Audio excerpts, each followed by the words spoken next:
Bonjour, ravi de vous retrouver dans Lumière Intérieure. Cette semaine, j'ai le plaisir d'accueillir une journaliste et animatrice télévision et radio, connue pour être une spécialiste du sport, du foot en particulier, mais pas que, on va en reparler d'ailleurs. Elle est aussi spécialiste de politique désormais. Si je vous dis 100% foot, 100% mag, infosport, touche pas à mon sport, vous l'avez reconnu, il s'agit d'Estelle Denis qui est notre invitée. Bonjour Estelle Denis. Bonjour. Ravie de vous accueillir dans Lumière Merci. Intérieure, Merci sur beaucoup. KTO. C'est la première fois. Oui, tout à fait. Alors je disais on vous a surtout vu à la télévision, on vous voit toujours à la télévision, mais on vous entend surtout ces dernières années, depuis le 2021, sur RMC, avec de midi à 15h Estelle Midi, donc diffusée sur RMC, la radio, et aussi sur RMC Story, Exactement. la télévision, avec pas mal de nouveautés pour cette rentrée. Une ministre, ancienne ministre, Marlène Schiappa. Exactement. Un judoka, David Douillet.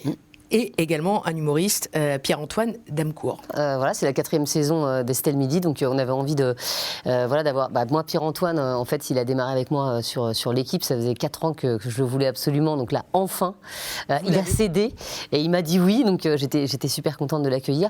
Marlène Schiappa, elle avait très envie de faire de la radio. Et donc, elle aimait l'émission. Et donc, en fait, moi, j'avais très envie de la voir. Donc, pour le coup, ça a été assez simple. Mais c'est vrai que moi, j'adore mes chroniqueurs, j'adore les gens avec qui je travaille, etc. Mais on reste toujours à l'affût, en fait, de nouvelles personnalités pour étoffer la bande. Et Marlène Schiappa et David Douillet, franchement, c'était une évidence. Et David Douillet, moi, je le connais depuis très longtemps, évidemment. Puis en tant que fan de sport, bien sûr, j'ai suivi son parcours de judoka. Je l'écoutais déjà sur RMC parce qu'il est sur RMC, David. Et puis, j'ai eu la chance de travailler avec lui pendant tous les Jeux Olympiques et il est passionnant, il est génial. C'est ancien sportif de très haut niveau. Il a été ministre, il a été élu. C'est vrai. Enfin voilà, donc en fait c'est un homme de terrain, c'est un sportif, et donc il peut nous apporter énormément dans l'émission. Ça matche bien dans l'équipe. Ouais. Cette configuration un peu. Moi j'ai besoin d'une bande en fait et d'une super ambiance pour travailler. Moi le boulot c'est ma deuxième famille. Je serais incapable d'aller au travail si j'avais pas le sourire le matin, si j'avais pas envie d'y aller. Moi c'est ce qui compte plus que tout. Alors évidemment il y a mes émissions qui comptent, mais c'est les gens avec qui je travaille et c'est l'ambiance de boulot quoi. Alors, vous parlez sport et un judoka dans l'émission, mais pas que, comme je le disais. Tiens, vous parliez tout à l'heure des Jeux Olympiques. Vous aviez un petit différent, d'ailleurs, avec David Douillet à ce sujet. Oh, on a eu plein, mais toujours dans la bonne humeur. Qu'est-ce que vous en avez pensé, alors, bilan de ces JO 2024 à Paris? Extraordinaire, ça, là-dessus, on était entièrement d'accord. Non, bien sûr, mais un bilan extraordinaire. On est arrivé, on s'est enthousiasmé, on a vibré pendant 3 semaines. Paris n'a jamais été aussi bon à vivre, quoi. Et c'était, moi, j'ai vécu un moment extraordinaire. Et souvent, c'est marrant parce que les gens me disent alors, tes vacances? Je dis, studieuse. Et tout le monde dit, voilà, tu dois être crevé. Je dis, pas du tout. Non, mais moi, ça a été mon bol d'air frais, les JO. Et c'est vrai que au mois d'août, j'ai pris 10 jours de vacances, mais je ne m'en rends même pas compte tellement on a bossé, mais c'était extraordinaire, quoi. Vous aviez l'impression d'être en vacances? Pas complètement. Non, mais quand on a la chance de pouvoir travailler, j'ai du mal à dire travailler tellement c'était incroyable. C'est une chance, il faut en profiter à fond, il faut savourer, quoi. Parce que c'est pas donné à tout le monde. Et j'ai eu cette chance-là. Et bizarrement, moi, ça fait 25 ans que je travaille et j'avais jamais couvert les Jeux Olympiques. J'ai couvert des Coupes du Monde, des Euros, mais jamais des JO, c'était ma première. Et donc, faire des JO à Paris, voilà, vous avez encore des étoiles dans les yeux. Ouais. Quel a été votre moment fort? Qu'est-ce que vous avez préféré? Il y en a eu plusieurs, franchement, il y en a eu plein en vrai, mais Léon Marchand, c'était fou. Moi, j'ai eu la chance d'assister à son premier sacre sur 4x4 nages. C'était incroyable. Teddy Riner, c'était incroyable aussi. Il y a eu plein de moments fabuleux, quoi. Mais je dirais peut-être la victoire par équipe, franchement, de l'équipe de France de judo, c'était fou, quoi. C'était fou. Ouais, ça, c'est sûr. Je parlais tout à l'heure de la petite polémique avec David Douillet pour ceux qui ont suivi. Il s'agissait, en fait, c'était au démarrage, vous étiez un peu étonné qu'il y avait des non-sportifs porteurs de la flamme. Ouais. Et là-dessus, David Douillet n'était pas tout à fait d'accord avec vous. Est-ce que vous avez révisé un peu votre opinion ou... Non, pas du tout. Non, mais moi j'ai trouvé, moi ça m'a gêné en fait. J'avais poussé un coup de gueule en fait en disant que je trouvais ça gênant de voir des people entre guillemets qu'on ne voyait jamais ni sur un terrain de sport, ni en survêt, ni dans les tribunes, et tout d'un coup se prendre de passion pour le sport parce que ça faisait bien de porter la flamme. Moi, ça me gêne, en fait. Ça me gêne. La récupération du sport m'a toujours gênée, en fait. Maintenant, David était d'accord avec ça. Le seul truc, c'est qu'il disait, mais en fait, il faut aussi profiter de tout ce qui fera rayonner, je veux dire, ces Jeux Olympiques. Donc, je comprends parfaitement son point de vue, c'est pas le mien. Mais je suis mais encore heureux qu'on puisse débattre et pas être d'accord, hein, sinon on s'ennuierait, quoi. C'est un partage des valeurs aussi, des valeurs universelles, le sport. Oui, bien sûr. Après, moi, j'aime pas la récupération, en fait. Donc là, j'ai trouvé que pour certains, la récupération politique. Oui, mais c'est les premiers qui, encore une fois, dans les dîners, vont dire ah, t'es journaliste, ah, sportif, ah, ok, ou qui vont dévaloriser le sport à l'école, qui mettraient même pas leurs enfants dans un club de sport, mais en revanche, ils les mettraient au solfège. Vous voyez ce que je veux dire? Moi, c'est tout ce truc-là, un peu, le sport, c'est pas pour les gens intellectuels. Moi, ça me gêne. Et donc après, quand j'en vois porter la flamme, oui, ça me gêne, en fait. Vous avez le sentiment que le sport, c'est un peu le parent pauvre du journalisme? Non, parce que en fait, en vrai, je pense que c'est l'une des disciplines les plus dures des journalistes, parce que en fait, les Français connaissent très bien le sport. Si vous êtes journaliste éco et que vous vous trompez sur le PIB de la France, en vrai, il y a quand même très peu de gens qui vont vous reprendre. Si vous vous trompez sur le nom du défenseur de l'Olympique de Marseille, vous allez recevoir plein de courriers le lendemain. Oui, c'est bête, mais dans le sport, vous êtes obligé d'être, alors, en économie aussi bien sûr, mais vous êtes obligé d'être quand même assez pointu, sinon ça se voit. En fait, on voit soit que vous n'y connaissez pas grand-chose, soit que vous ne travaillez pas. Ça se voit. Il y a d'autres domaines sur lesquels ça se voit moins parce que les Français sont moins pointus sur ces domaines-là. Et puis c'est un véritable talent aussi que d'être commentateur, notamment, de suivre des matchs en direct. Bien sûr. Ça, c'est... Ça vous plaît? Moi, ça c'est pas mon. Ça, vous l'avez fait ou pas? Non, et j'ai pas du tout envie. C'est pas du tout mon domaine. Donc, je suis très admirative de ceux qui le font, mais moi, c'est pas mon truc. Alors, revenons sur Estelle Midi. Oui. C'est une émission en fait d'info générale, on va dire, avec énormément de débats. Et après, on a des chroniques qui viennent rythmer, parce qu'on ne peut pas faire 3 heures de débat. Donc, on a une chronique avec Anthony Morel qui s'appelle On n'arrête pas le progrès, un petit peu sur les nouvelles technologies. On a une chronique qui s'appelle RMC Conso avec Charlotte Méritant, qui, comme son nom l'indique, est de la conso. Le Dame Court du jour, c'est avec Pierre-Antoine. Et chaque jour, en fait, Pierre-Antoine, qui est un humoriste qui est extraordinaire et qui, donc, chaque jour à 13h45, se met dans la peau d'un personnage, en fait, qui fait ou qui aurait pu faire l'actu.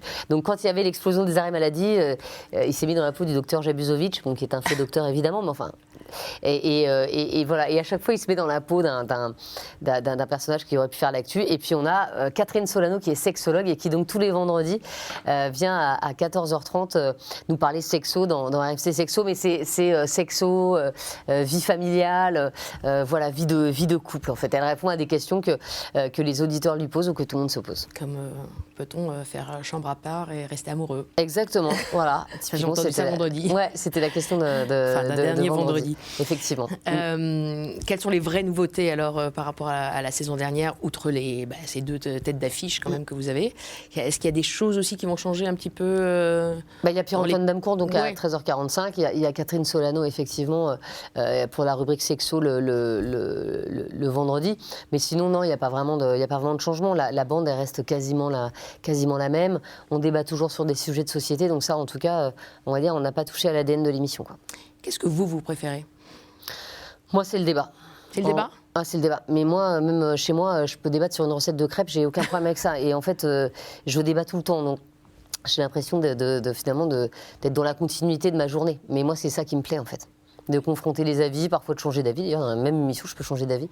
Et le débat politique, notamment? Oui, ça m'intéresse. Mais ça intéresse les Français. Il n'y a jamais eu autant de débats là, que durant après la dissolution. Et je trouve ça super sain. Ça, vous avez tout le temps suivi, là, j'imagine. Oui, bien sûr. Mais tout ce qui se passe aujourd'hui, le nouveau gouvernement, ce qui va se passer dans les prochains mois, enfin, c'est super intéressant, quoi. Il y avait beaucoup de choses déjà antérieurement, on n'arrête pas là, dernièrement sur les sujets politiques. Non. D'ailleurs, pour certains qui s'en souviennent, vous animiez il y a quelque temps, 2017, une émission politique, 5 ans avec. 2007, pardon, c'était l'élection... c'est Nicolas Sarkozy qui avait été élu président de la République juste et donc après, vous les aviez invités, tous ces candidats à la présidentielle, en direct sur M6, dans votre émission. Vous aviez aimé faire ça? J'ai adoré. J'ai adoré parce qu'en plus, on m'a laissé ma chance. Et moi, j'avais fait déjà 100% foot. J'avais fait une émission qui s'appelait 100% Mag, donc plutôt du magazine. Mais c'est vrai que tout d'un coup, vous dites, voilà, on va prendre... J'avais pas commencé 100% Mag d'ailleurs. Non, j'avais juste fait 100% foot. Et derrière, on avait parlé avec Jérôme Bureau, qui était le directeur de l'information. Moi, je voulais faire une émission mais politique, mais un peu différente. Et j'avais envie de m'attacher plus aux personnalités des candidats. Et finalement, moins à leur programme qu'à leur personnalité. On va dire que c'était l'ancêtre d'Ambition Intime. Oui. Et en fait, avec Karine Le Marchand. Karine Le Marchand, qui fait aujourd'hui sur M6. Avant, il y avait, avec Anne Sinclair. Qui faisait 7 sur 7, mais qui pour le coup parlait du programme et moins des personnalités. Mais moi, j'avais envie de m'attacher aux personnalités. Donc en fait, on avait reçu tous les candidats et candidates de 2007. Et pour le coup, en direct sur le plateau, il y avait Anne-Elisabeth Lemoine qui faisait un portrait au tout début de l'émission. Et Bernard Lavillardière qui s'occupait plus de politique à la fin, quoi. J'ai adoré faire ça. Et là, si on vous proposait de nouveau une émission 100% politique, vous repartiriez ? Je sais pas, parce que je suis sur RMC et pour le coup, Apolline, elle fait ça magnifiquement bien, Apolline de Malherbe. Donc, voilà, pour le coup, c'est Apolline de Malherbe et je vois pas ce que je pourrais apporter par rapport à elle. Moi, ma spécificité, c'est vraiment le débat, en fait. Le débat. Touche à tout. Est-ce qu'on parle de religion aussi ? Ou est-ce qu'on va en parler, comme le sport ? Alors j'en parle assez peu dans mon émission, mais ça fait assez peu partie de ma vie, mais je suis tout à fait encline à en parler. On a beaucoup parlé de radio, la télévision. Quels sont vos souvenirs les plus marquants là, sur quand même ces 25 ans. 25 ans de carrière, J'en ai plein, mais je dirais... Mon plus beau souvenir, c'est peut-être la Coupe du Monde 2006 avec M6. Moi, je démarrais sur M6. La France va en finale. On faisait des émissions tout le temps avec Pierre Ménès et Dominique Grimaud. Et en fait, on était à l'antenne le midi, l'après-midi, le soir. Il y avait Thierry Roland aussi qui était là.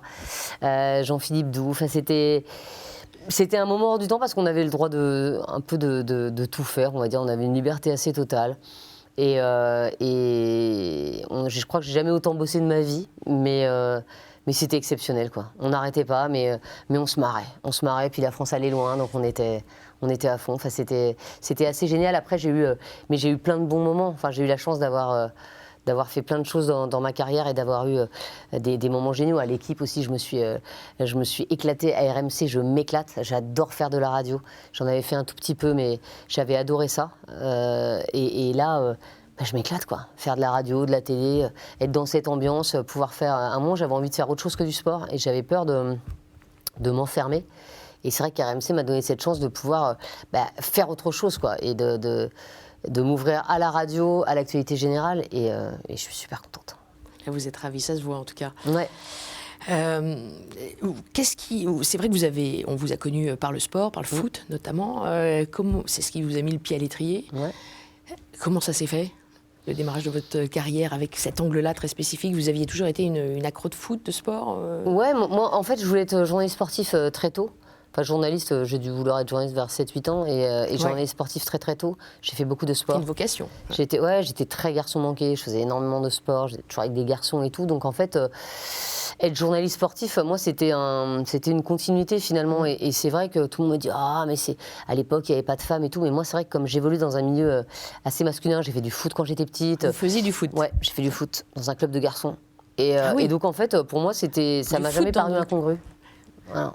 Ah oui, étonnant, parce qu'à l'époque, c'était peut-être moins fréquent. Il n'y avait personne. Enfin, on était, vous êtes jeune, mais je crois qu'on était un peu de la même Non, mais à l'époque, c'était il y a 40 ans, donc non, il y avait très peu de filles qui faisaient du foot dans des clubs de garçons, en fait. Mais mes parents sont allés m'inscrire, et si jamais le directeur du club avait dit non, je crois que ce serait mal passé pour lui. Donc en fait, voilà, mes parents m'ont toujours élevé dans l'idée qu'il n'y avait pas de porte fermée, en fait. Voilà. Encourager, et l'égalité femmes-hommes. Exactement, j'ai été élevée comme ça. Voilà. Je vous propose de passer à la deuxième partie de cette émission. Ouais. C'est la partie où je m'éclipse et je vous propose 4 mots et on continue à développer un peu sur votre vie, votre carrière, votre actu. Super. Tout de suite.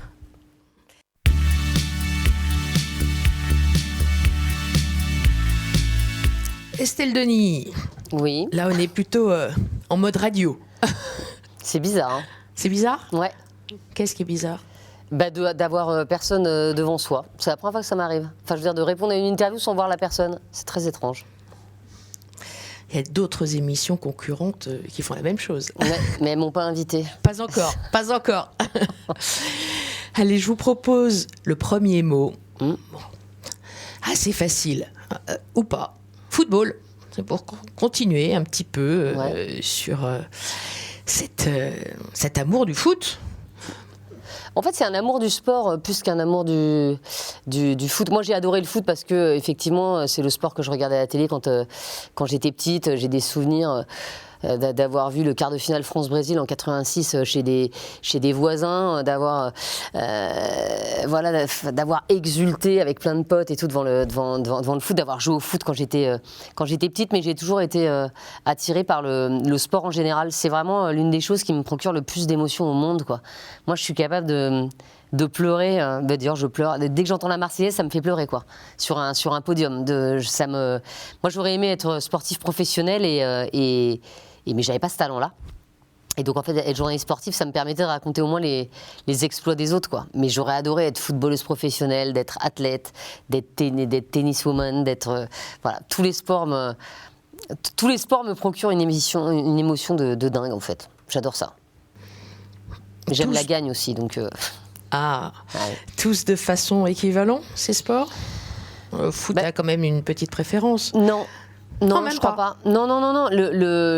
Ce qui me procure le plus de joie, on va dire, c'est le foot, oui. Mais après, étant sportive, j'ai une admiration sans borne pour les exploits personnels. C'est-à-dire que moi, les sports individuels, c'est-à-dire tout ce qui est l'athlétisme, la natation, le cyclisme, moi, des sports où il y a du dépassement de soi, ça provoque chez moi une admiration absolument sans borne. Voilà, moi mais je suis capable aussi d'avoir les larmes aux yeux devant une étape du Tour de France. Ça va loin parce que je me rends compte des efforts, je veux dire, que font les coureurs, etc. Mais je peux aussi me mettre à pleurer en voyant un coureur qui abandonne parce que justement c'est trop pour lui, quoi. Moi, c'est les émotions que ça me procure. Après, le football, effectivement, me procure beaucoup d'émotions, mais par le résultat, on va dire, par l'émotion que ça génère, par le fait que ce soit le sport numéro 1 en France. Donc, a priori, quand vous regardez un match de foot, il y a plein de gens autour de vous qui s'enthousiasment aussi avec vous. Donc, c'est aussi le foot, on va dire, c'est de la joie aussi partagée. Ce qui est moins le cas pour de la natation ou de l'athlétisme. Mais c'est ce que j'aime aussi dans le sport, c'est tout le partage qu'il peut y avoir, quoi. Et toute la joie que ça procure. Plus dans des sports collectifs, du coup ? Non, ça dépend. En fait, ça dépend. Moi, ce que j'aime, c'est les exploits, c'est le dépassement de soi, c'est effectivement, et c'est la joie que ça peut générer. Alors moi, je suis pas supportrice d'un club en particulier, mais effectivement sur des victoires. Alors j'ai supporté des clubs à certains moments de ma vie, mais sur des victoires historiques, que ce soit allez, on va dire la victoire de Bordeaux contre Milan en Coupe d'Europe en 96, c'était extraordinaire. Et ça peut être l'équipe de France aussi en 98. Enfin voilà, moi ce que j'aime c'est à la fois le jeu évidemment, mais c'est aussi la joie que ça procure, quoi. Et le football féminin, vous suivez ? Oui, je le suis, mais on va dire que pour l'instant, ça me procure moins de joie, mais aussi parce que les résultats des filles, on va dire, alors je parle pas de la Coupe d'Europe avec Lyon notamment, mais les résultats des filles, en tout cas par exemple en équipe de France, ne sont pas ce qu'on peut être ceux des garçons, quoi. Donc on va dire, je le suis, mais moins que celui des garçons. Je vais pas vous raconter d'histoire et vous dire ouais, je suis à fond dans le football féminin. Oui, je regarde, mais je suis moins que le football masculin, c'est sûr. Le foot, il y a quand même une petite histoire d'amour avec le foot. Et puis, votre ex-compagnon est également issu du domaine du football, Raymond Domenech. Bon, tout à fait. Tout le monde est au courant. Ça, c'est ce qui vous a relié d'ailleurs.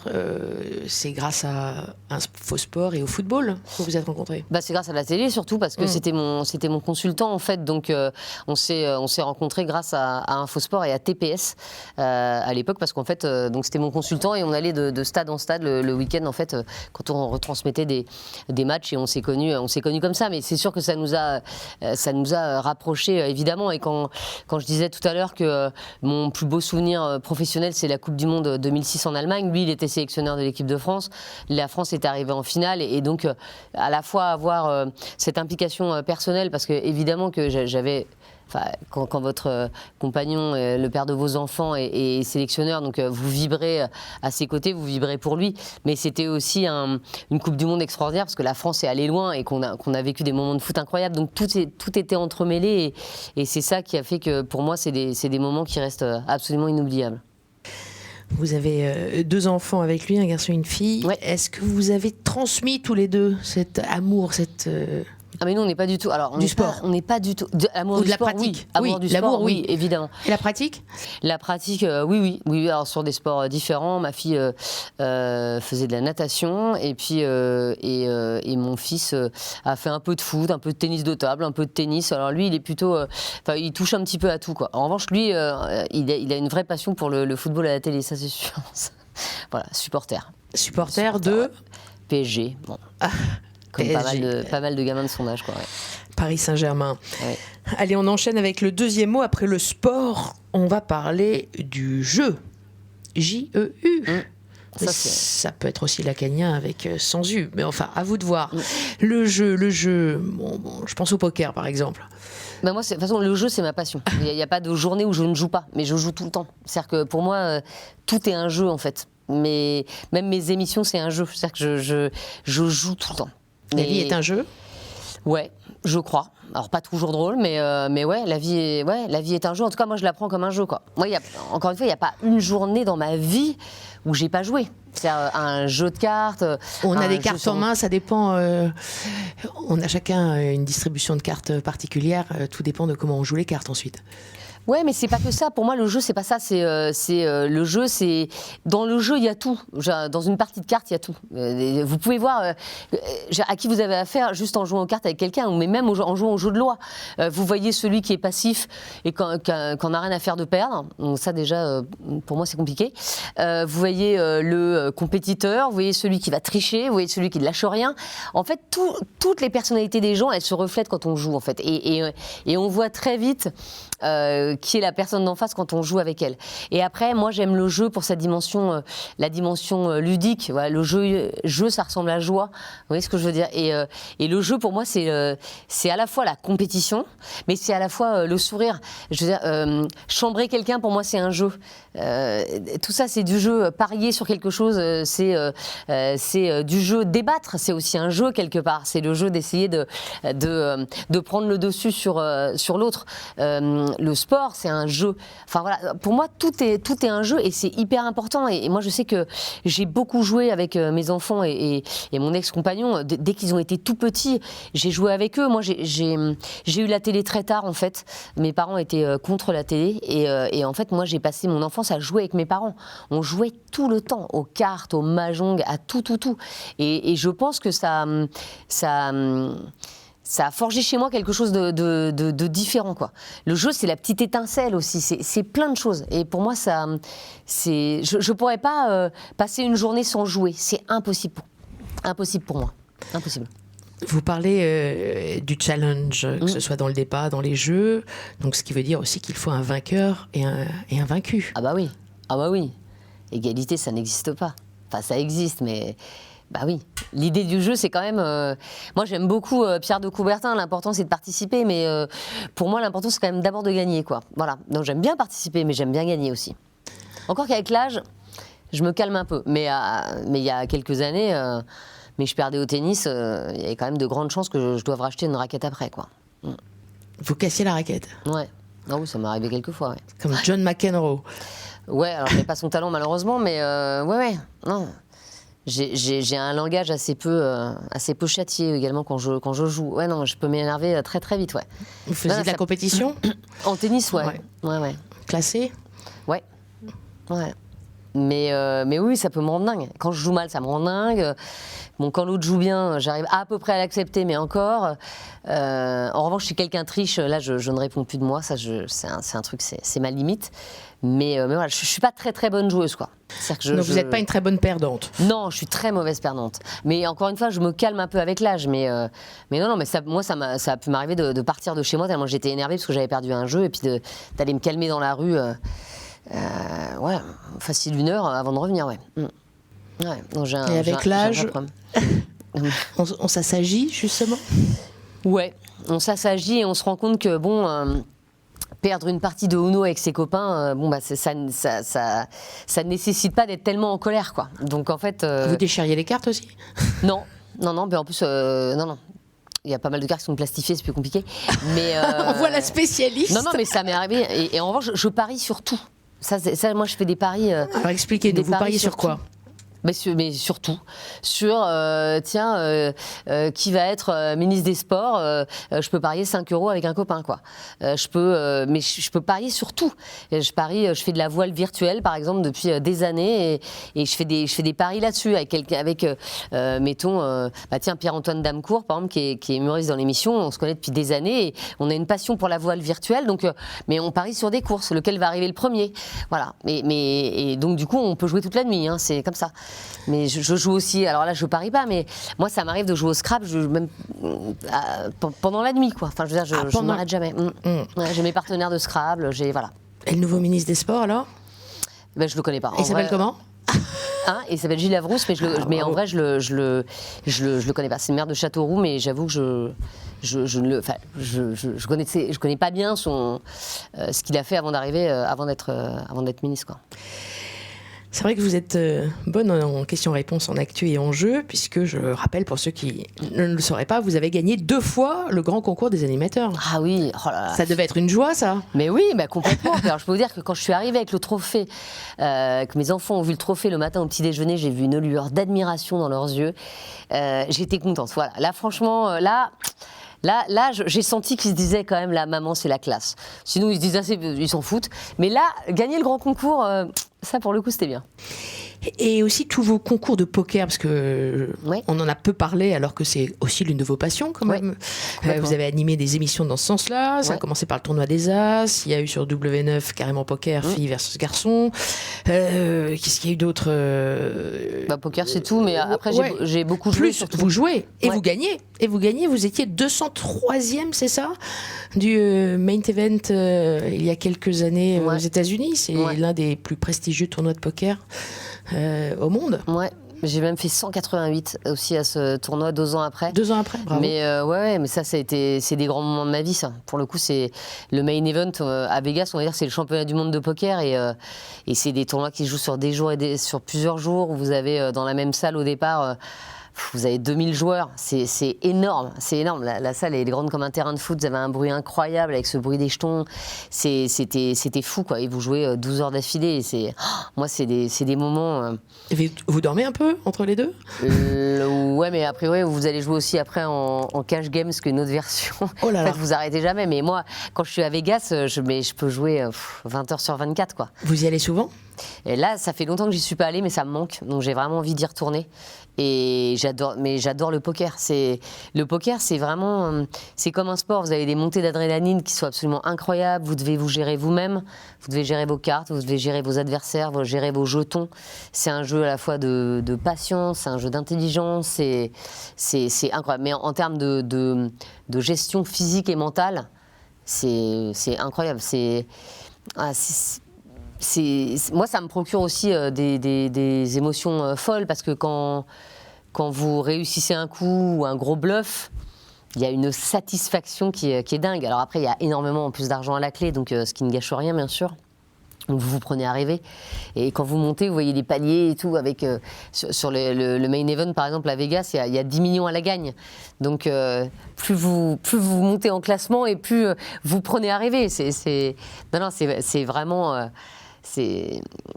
Moi, c'est ce que j'aime aussi dans le jeu, c'est le rêve qui accompagne aussi qui peut accompagner le jeu, quoi. Voilà, moi quand je joue au tennis, je me dis que je peux battre n'importe qui. Bon, évidemment, très rapidement, la réalité me rattrape. Mais n'empêche que dans ce truc de jeu, moi, je me dis toujours, tout est possible, en fait. Encore une fois, souvent, au bout de 2 minutes, vous vous rendez compte, non, ça ne va pas être possible. Mais c'est pas grave. Il y a cette dimension-là que je trouve dingue. Donc l'essentiel n'est pas toujours de participer, mais c'est de gagner, comme vous le disiez tout à l'heure. Les deux sont importants. De toute façon, si vous ne participez pas, vous ne gagnez pas. Donc, ça c'est sûr. En fait, on va dire quand vous tombez... Alors, le poker, en plus, il y a une petite question de chance. Donc, en fait, il n'y a pas... Même si l'autre est meilleur que vous, si vous avez un jeu incroyable, vous pouvez le battre. Bon, au tennis, a priori, si je tombe contre Federer, à moins qu'il ne se casse la cheville, j'ai peu de chances de le battre. Mais quand même, quand je vais rentrer sur le court, je vais me dire que c'est possible. Il y a une infinitésimale part de chance. Mais bon, rapidement, encore une fois, la réalité va me rattraper. Donc, admettons, si je joue contre Federer, je vais me dire l'important, c'est de participer et je vais essayer d'apprécier au mieux ce moment. Mais si je tombe contre quelqu'un d'autre, a priori, je vais me dire qu'il faut que je gagne, quoi. Grande confiance. Non, pas grande confiance, mais j'aime me dire que c'est positif, tout est possible, ouais. Voilà, j'aime me dire que c'est pas une histoire de confiance, c'est de se dire que tout est possible. Puis après, encore une fois, bien sûr que non, tout n'est pas possible. Mais c'est pas grave, j'aime me dire ça. Je vous propose le 3e mot, Estelle Denis, qui va un peu dans le déroulé de ce dont on parle. La joie, justement, c'est un mot que vous avez évoqué tout à l'heure. Ouais. On passe du jeu à la joie. Mais ça se ressemble, c'est 2 mots qui se ressemblent un peu. J'adore rigoler. Alors, c'est bête de dire j'adore être heureuse, mais vous avez l'impression qu'il y a des gens qui ne recherchent pas ça. Moi, quand on me demande qu'est-ce que tu aimerais le plus au monde, mais c'est d'être heureuse toute ma vie, quoi. Être heureuse, ça n'a pas de prix. Et d'ailleurs, je sais pas, moi quand je suis heureuse, des fois je me dis, j'aimerais que en fait le temps il reste figé sur ce moment-là, qui est un moment de joie intense, mais voilà. Et finalement, des moments d'immense joie, on n'en a pas tant que ça, mais moi j'essaie de faire qu'il y ait toujours plein de petits moments de joie dans ma journée. Et finalement le jeu m'apporte ça. Mais j'aime l'idée que de petits riens me rendent joyeuse. C'est pour ça que j'ai plein de passions, j'essaie d'avoir un maximum de centres d'intérêt pour avoir un maximum de petits moments de joie en fait. Et quels sont-ils, ces centres d'intérêt qui vous rendent joyeuse? Mais plein. Ça peut être cuisiner, ça peut être voir mes enfants le matin, les voir heureux, regarder un film avec eux, lire un livre, m'occuper de mon bonsaï.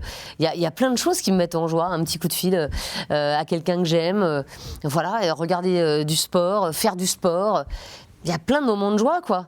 C'est bête, mais hier, je fais ce qu'on appelle du dynamo cycling. En fait, c'est du vélo dans le noir avec de la musique à fond. Ça a l'air bizarre comme ça, mais vraiment, ça permet de déconnecter.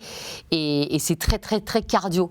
Donc, quand vous sortez de ces 45 minutes, vous êtes hyper heureuse parce que vous êtes vidée et vous êtes heureuse de l'avoir fait. Voilà. Comme quand je fais un footing un peu poussé où derrière, je me dis, j'avais pas envie d'y aller, il pleuvait et tout. Mais j'ai une telle joie, non pas à courir, mais à l'avoir fait. Voilà, c'est des petits riens en fait, et je pense que dans la vie, il faut mettre plein de petits riens qui apportent plein de petits moments de joie. Et ça, je trouve ça assez génial, quoi. Je crois que courir, ça produit des endorphines aussi. Ouais, exactement. Donc, mais moi, je veux dire, faire une bonne affaire au supermarché, ça me procure de la joie. Non, mais voilà, c'est bête, mais il y a plein de petites choses comme ça qui me procurent de la joie. Voilà. Souvent en lien avec l'argent. Est-ce que l'argent fait le bonheur? Non, je crois, ça y contribue quand même. Mais non, là, quand on parlait de jeu, par exemple, là, je me suis prise de passion pour les invaders. Vous savez, ces espèces de petites mosaïques qu'on trouve en fait, dans les rues de pas mal de grandes villes et au croisement des rues. Et en fait, il y a une application, vous photographiez l'une de ces mosaïques. Alors, il y en a 1500 à Paris, il doit y en avoir 5000 dans le monde, et ça vous rapporte des points. Voilà, c'est idiot, mais je passe un temps fou. Je veux dire, maintenant, le week-end, je lève la tête quand je me balade et j'essaie de trouver les invaders. Ça ne me rapporte rien. Je veux dire, il n'y a pas d'argent, il n'y a rien. Mais ça me met en joie. Voilà, c'est idiot. J'ai trouvé un petit invader. Et quand j'entends la petite musique qui me dit que c'est un bon invader, parce qu'en plus, il y a des faux, ça me met en joie. Vous voyez, voilà, un tout petit rien. Il n'y a pas que l'argent, quoi. Et votre plus grande joie jusqu'à présent? C'est un peu cliché, mais de voir ce que mes enfants deviennent, en fait, de voir grandir mes enfants et de voir ce qu'ils deviennent, ouais, ça ouais, ça fait partie de mes grandes joies, évidemment, mais je pense que tous les parents vous disent a priori la même chose, quoi. Voilà, moi, voir grandir mes enfants, ça me met en joie. Les voir le soir, discuter avec eux, Voilà, mais même me disputer avec eux et puis après me réconcilier et puis de les voir grandir, de les voir même un peu s'échapper, ça me serre le cœur, mais ça me met en joie de voir qu'ils en sont arrivés là et qu'ils sont à l'âge de s'échapper. L'autonomie, on parle des joies, l'envers c'est la tristesse. Ouais. Est-ce qu'il y a beaucoup de moments de tristesse ? Je pense que quand il y a beaucoup de moments de joie, il y a aussi beaucoup de moments de tristesse. Mais tristesse, non, j'ai assez peu de... Non, j'ai assez peu de choses qui me rendent vraiment triste. On va dire, à part des choses graves. Voilà. Mais sinon, je suis d'un naturel plutôt joyeux, on va dire, et très fonceuse, très déterminée. Donc, j'essaie de mettre la tristesse, d'essayer de la mettre de côté. Alors après, évidemment, quand vous avez un moment difficile, oui, ça me procure de la tristesse, mais dans ces cas, je me mets en mode combat, on va dire, et j'essaie de vraiment lutter contre ça, quoi. Vous avez peur d'affronter la tristesse ? Non, j'ai peur d'affronter les moments difficiles.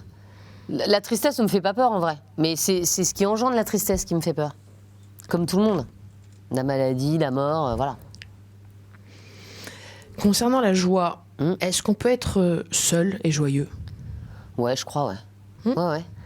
Quand on joue, souvent on est seul et on peut être joyeux.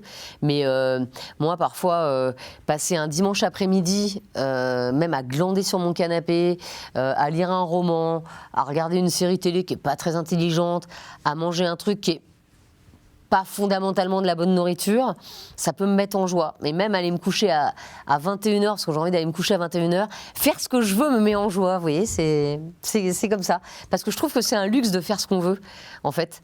Et de fermer mon téléphone si j'ai pas envie d'être dérangée, de passer 1 heure au téléphone avec ma meilleure amie. Enfin, voilà, des petites choses. Mais en fait, quand je fais ce que je veux, finalement, je suis contente. Et joie et amour, est-ce que ça fait bon ménage ? Ah évidemment. L'amour triste, je sais pas ce que c'est, ouais. Ah oui. Et puis moi, l'amour doit s'accompagner de passion. Parce que l'amour aussi, hein, je considère aussi l'amour, non pas comme un jeu, mais je pense qu'il y a aussi une dimension ludique. En tout cas, l'autre doit nous rendre joyeux. Sinon, je vois pas bien à quoi ça sert, quoi. Le jeu du amour et du hasard. Ouais, le hasard, bien sûr, est toujours, c'est toujours important. Moi, je crois beaucoup au hasard, en plus. Et... Pour une chose de poker. Ouais, mais bien sûr, mais moi je considère avoir eu beaucoup de chance. J'ai eu des moments malchanceux dans ma vie, mais j'ai eu aussi beaucoup de chance et je me dis que le hasard a souvent mis les bonnes personnes sur ma route. Alors est-ce que c'est du hasard ? Ça. Justement, là est la question. Là est la question. Alors moi je ne crois pas à la puissance divine qui crée le hasard, on va dire. Moi, j'aime l'idée des aléas de la vie, mais en revanche, je crois à l'alignement des planètes. C'est-à-dire que c'est des moments de votre vie où vous avez l'impression que tout est aligné et que tout est comme il faut. Voilà. Mais je ne crois pas à la puissance divine qui aligne les planètes. Je sais que c'est un peu compliqué, mais voilà. C'est le cas aujourd'hui ? Les planètes alignées pour vous ? Ouais, ouais, alors j'aime pas dire ça parce qu'il faut que je touche du bois là, sinon c'est du fer. Bon. Superstitieuse un petit peu. Ouais, je sais pas si toutes les planètes sont alignées, mais en tout cas, je vais bien dans ma vie, ça c'est sûr. Voilà. Allez, on enchaîne avec le 4e et dernier mot, Estelle. Le mot finitude. Oula, finitude. Finitude. C'est pas comme finalité, plein de choses, c'est pas comme fin. On y met ce qu'on veut, quoi, dans finitude. Finalement. Finitude, finition. Je sais pas trop ce que ça veut dire. Mais c'est vrai que quand je vois fini, je vois le mot... J'aime pas quand les choses se terminent, en fait. Enfin, on va dire... Quand je fais un puzzle, parce que je voulais vous parler de ça, mais c'est ma passion ultime, c'est le puzzle, en fait, mais je l'avais oublié. Quand je finis un puzzle, je suis hyper heureuse. Mais sinon, quand je finis quelque chose, souvent, je suis pas très contente. J'aime que les choses joyeuses perdurent, par exemple. C'est hyper important pour moi. Et quand je vois finitude, en fait, je vois le mot fini. Et dans fini, parfois, je vois vraiment le truc de fin, c'est-à-dire la mort. Et là, ça m'angoisse, par exemple. Donc voilà, il y a plein de choses dans ce mot. Qu'est-ce qui vous angoisse particulièrement dans la mort ? Le fait de ne pas savoir, je pense. Je pense que ça m'angoisse. Moi, je suis quelqu'un de très perfectionniste et j'ai l'air comme ça d'être hyper légère, etc. Mais en fait, tout est assez organisé chez moi. Tout est assez planifié et j'aime pas trop l'incertitude. Voilà. J'aime bien quand tout... Et pourtant, c'est bizarre parce que, on va dire, je fais beaucoup de... Enfin, j'aime le direct, par exemple, dans mon métier, et je fais que du direct, mais j'ai l'impression que je maîtrise quand même et que rien ne peut m'arriver. L'incertitude me gêne un petit peu plus, quoi. Voilà. Et j'aime bien quand tout est un peu cadré. Contrôlé ? Ouais. En fait, j'aime quand tout est contrôlé, et après, une fois que c'est contrôlé, on peut sortir du contrôle et on peut sortir du cadre. Mais au départ, tout doit être contrôlé. Voilà. Moi, si on me dit, tu fais ton sac, je t'emmène quelque part et je te dis pas où et t'étais pas au courant que tu pars, tout d'un coup, je vais avoir une espèce d'angoisse. Oh là là, attends, on part, attends, est-ce que j'ai bien réglé ça? Est-ce que j'ai fermé la lumière? Voilà, il faut quand même que tout soit contrôlé. Et une fois que c'est contrôlé, on peut y aller. Est-ce que vous aimez les surprises? En fait, je dis toujours moyennement, que non. Du coup. Je dis toujours que non, mais en fait, oui. Comme celle de votre ex-compagnon. Oui. Peut-être il y a quelques années, cette demande en mariage. Ouais, oui. C'était pas vraiment une surprise parce qu'il ne l'avait pas préparé non plus. Donc, mais les surprises, en fait, je les aime bien a posteriori, mais sinon, ça m'angoisse un peu, quoi. Ouais. Mais une fois, mon ex-compagnon m'avait fait un anniversaire surprise extraordinaire pour mes 40 ans. Et j'avoue qu'il s'est donné du mal parce qu'en plus, je suis du genre à poser tellement 1000 questions que pour garder la surprise, il faut vraiment être très fort face à moi. Et pour le coup, il avait réussi à ce que je ne sache pas du tout. Et là, c'était absolument génial. Tout était cadré, c'était génial. Je ne savais pas et ça a été un moment génial. Sinon, les surprises, en fait, j'ai toujours une angoisse, quoi. Toujours. Est-ce que vous trouvez un sens à l'existence ? Oui, je ne sais pas trop lequel, mais oui. Oui, j'imagine, sinon ce serait trop triste. En fait, un sens à la vie. Moi, ma finalité, c'est d'être heureuse, en fait. Et donc, je me dis que si je suis heureuse, les gens autour de moi seront heureux. J'ai ce truc-là. Mais un sens à la vie, j'imagine que c'est d'améliorer encore, de servir à améliorer la vie de ceux qui viendront après. Ce serait peut-être le sens à la vie. Mais moi, le sens que je donne à la mienne, en tout cas, c'est de profiter un maximum, d'être heureuse un maximum et de faire que les gens autour de moi soient heureux un maximum. Voilà. Moi, c'est en tout cas le sens que je donne à ma vie, quoi. Ce que vous disiez sur la finitude qui vous angoissait, vous disiez au tout début que c'était le fait de ne pas savoir. Est-ce que c'est aussi dû au fait de ne pas croire ? Oui, c'est possible. Moi, j'ai passé beaucoup de temps à l'hôpital avec quelqu'un qui m'est proche. Et c'est vrai que dans ces moments-là, je me disais que finalement, les croyants avaient de la chance parce qu'ils pouvaient se raccrocher à quelque chose. Et finalement, moi, je ne le suis pas. Mais je me disais, finalement, ça doit être dans les moments durs de la vie. Je pense que pouvoir se ressourcer dans la croyance, ça doit être... on doit se sentir, peut-être pas plus léger, mais on doit se sentir épaulé. Voilà. Et se dire que finalement les épreuves qu'on traverse ont un sens, ça doit être plus confortable que d'essayer de trouver un sens à quelque chose qui n'en a pas. La maladie, ça n'a pas de sens. Surtout chez un enfant, par exemple. Je veux dire, effectivement, si vous avez un cancer du poumon et que vous avez fumé 2 paquets de cigarettes pendant 40 ans, il y a une certaine logique. Mais vous avez des maladies qui arrivent et qui n'ont aucune logique, qui n'ont aucun sens. Et ça, je veux dire, de pouvoir se réfugier dans quelque chose qui est la croyance et se dire que... je ne veux pas dire qu'il y a une logique, mais qu'il y a un sens à ça, ça doit être plus confortable que de chercher, quoi. Et vous pensez qu'en vieillissant, vous pourriez vous tourner vers une forme de croyance ou d'espérance ? Mais je ne crois pas. Je ne crois pas parce que je suis quelqu'un d'extrêmement cartésien. Et donc, j'ai pas été élevée comme ça non plus. Moi, j'ai pas été baptisée, j'ai pas baptisé mes enfants parce que je considère que s'ils croient, en fait, c'est à eux finalement de choisir le baptême et pas à moi de choisir pour eux. Et c'est vrai que mes parents ont eu ça. Mes parents étaient baptisés, mais plus parce que ça se faisait à l'époque entre guillemets que par croyance. Et donc en fait, c'est pareil, ils m'ont pas baptisée en me disant si tu veux, si tu es croyante, tu feras tout ce qu'il faut pour. Et en tout cas, ils n'ont jamais été contre ni rien. Mais moi, ça ne m'est pas venu. ça ne m'est pas venu en tout cas, et je pense que ça ne me viendra pas. Mais en tout cas, mais je comprends qu'on puisse croire. Voilà. Et vous imaginez un après, ou une fois que c'est fini, on éteint la lumière? Mais, je suis plutôt, on éteint la lumière. Et ça m'angoisse terriblement en fait, parce que justement, je ne vois pas d'après. Et donc en fait, je pense que c'est plus... pour ceux qui voient, je pense que pour les croyants qui voient un après, la mort est moins angoissante que pour quelqu'un qui se dirait on éteint la lumière et c'est fini, quoi. Je pense. Et cette vision, vous la transmettez à vos enfants?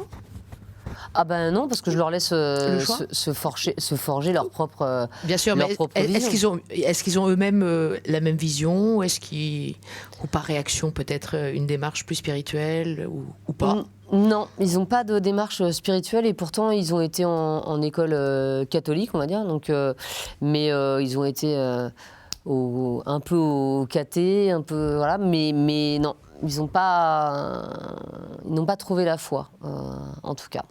Pour l'instant, après, je pense qu'il y a des gens qui découvrent une croyance tard dans leur vie, mais moi, je pense que ce ne sera pas le cas. Après, peut-être qu'un jour ça arrivera, mais je me crois trop cartésienne pour ça.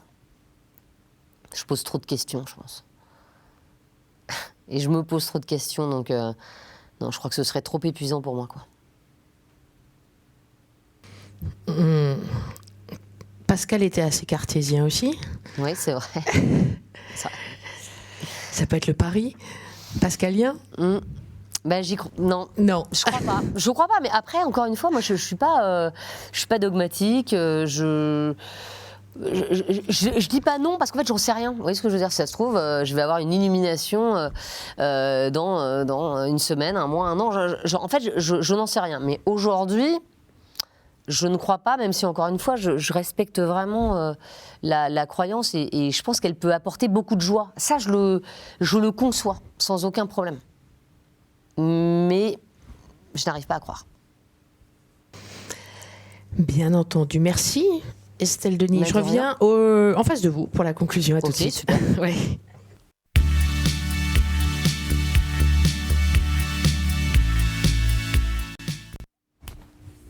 Estelle Denis, je suis en face de vous. Oui, oui, je vois. Oui, vous voyez. Vous préférez quand il y a quelqu'un en face de vous? Ouais. Plutôt que l'inconnu. Oui.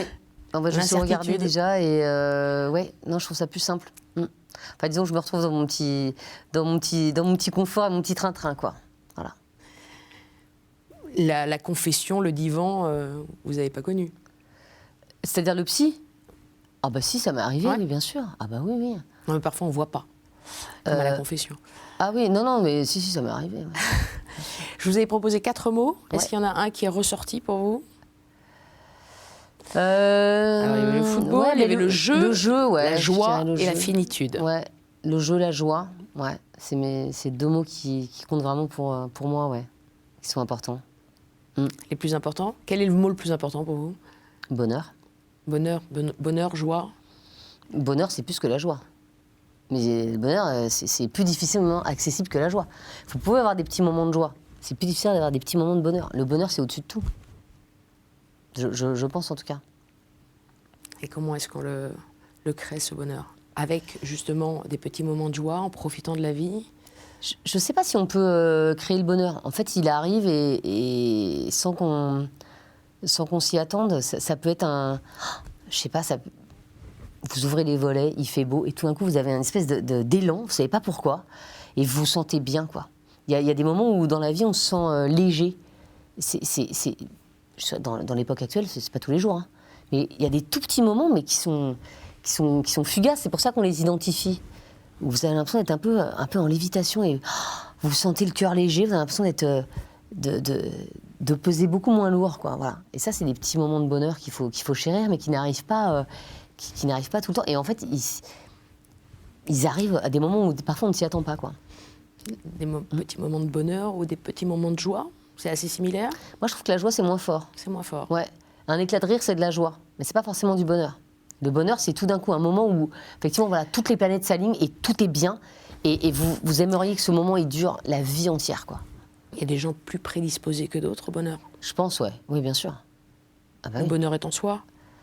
Le bonheur est en soi, Ça, ouais. c'est un philosophe qui le pensait aussi. Alain. Oui. Après, Je cite pas mal de philosophes, hein. on dit aussi imbécile heureux. Et je pense que moins on se pose de questions, plus on est heureux, quoi. Et ça, c'est aussi un truc. Et je pense que plus on se torture, plus on se pose de questions, plus c'est difficile d'être joyeux. Voilà. Moi, je me pose beaucoup de questions. Ça, je suis toujours en train de cogiter, de ruminer, de réfléchir, de machin. Mais quand mon cerveau s'arrête de me laisse en paix, on va dire, là, tout d'un coup, je peux avoir ces petits moments de joie. Mais en vrai, j'ai plein de moments de joie dans la journée, ça, c'est sûr. Ça, c'est sûr. Quel est le plus grand de la journée, en général? Il y en a un qui revient.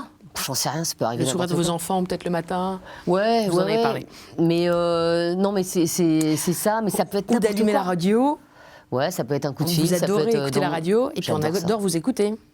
Ouais, mais ça peut être, je sais pas, un petit moment de joie, ça peut être n'importe quoi, ça peut être un rayon de soleil, je sais pas. On avait passé vraiment un début d'été pourri, et je me souviens un jour, je sais pas combien de jours on a passé avec du gris, de la pluie, et un jour, je me souviens, il y a eu un rayon de soleil, et je me rappelle, j'ai regardé le soleil, et autour de moi, tout le monde a levé la tête, et c'était dingue, en fait. On se dit, mais voilà, en fait, finalement, c'était un tout petit truc. Ah, putain, c'est génial. Et puis tout de suite après, je vais pouvoir aller courir, je vais pouvoir faire ça. Ah bah tiens, si je pensais à ça. Et voilà. Mais je pense que c'est des petits moments qui arrivent au moment où on s'y attend pas forcément. Moi, ça va être un fou rire dans mon émission, ça va être plein de choses, ça va être, je sais pas, la satisfaction d'avoir fait une bonne émission, ça va être de savoir que j'ai un dîner avec mes amis et je suis contente de les retrouver. C'est plein de choses, quoi. Profiter de tous les petits bonheurs que la vie nous offre. Ah ouais, complètement. Et notamment, c'est pour ça que j'ai essayé de refermer la boucle, écouter Estelle Denis sur RMC, c'est aussi un petit bonheur. Un énorme bonheur. Un énorme bonheur de vous écouter. Et vous aussi, vous avez un énorme bonheur de la faire, cette émission. Ouais. On l'entend entre midi et 15h. Estelle Midi sur RMC et RMC Story. Voilà, merci beaucoup. Merci Estelle Denis, bonne suite de rentrée, bonne continuation. Merci.